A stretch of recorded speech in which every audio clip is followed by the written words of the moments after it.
انسان کی وہ غلطی جس پر اللہ ہمیشہ کے لیے رزق کا دروازہ بند کر دیتے ہیں۔ حضرت علی رضی اللہ عنہ کا قول پیش خدمت ہے۔ حضرت علی رضی اللہ عنہ ارشاد فرماتے ہیں، گناہوں کی 3 تاثیر پکی ہیں۔ ایک، اللہ پاک رزق کو تنگ کر دیتے ہیں۔ آپ نے اکثر دیکھا ہوگا بڑے بڑے مالدار لوگ بھی، فیکٹریوں کے مالک بھی اگر اللہ کو ناراض کرنے لگ جائیں تو ان پر بھی اللہ پاک رزق کو تنگ کر دیتے ہیں۔ 2 کنٹینر یہاں نہ پہنچ سکتے، اس کے ورکرز بہت احتجاج کر رہے ہیں، تنخواہ نہیں مل رہی۔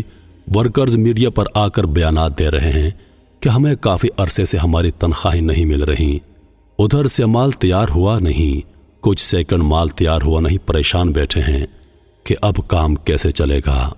کہنے کو کروڑ پتی مگر پریشان کہ اب کیا بنے گا۔ اللہ پاک دے کر بھی بندے کو ٹائٹ کر دیتے ہیں، کبھی کبھی رزق کے حصول میں مشکل کر دیتے ہیں۔ ایک شخص عشاء کی نماز کے بعد جب سیدنا علی رضی اللہ عنہ نماز ادا کر کے اپنی تسبیح کر رہے تھے تو آپ کے پاس آیا اور عرض کرنے لگا، اے علی، میں بہت مالدار تھا، پھر اچانک گھر سے جانے لگ پڑا، چلتا پھرتا کاروبار بند ہونے کے قریب آ گیا ہے، اب میں کیا کروں؟ جس کام میں بھی ہاتھ ڈالتا ہوں، سونے میں بھی ہاتھ ڈالتا ہوں تو وہ مٹی بن جاتا ہے، وہ کام بالکل ختم ہو جاتا ہے۔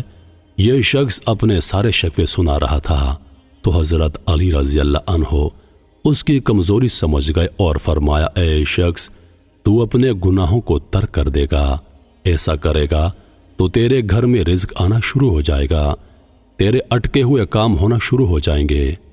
وہ شخص کہنے لگا، آپ مجھے اشارہ دیجئے کہ میں کیسے گناہوں کو چھوڑ دوں۔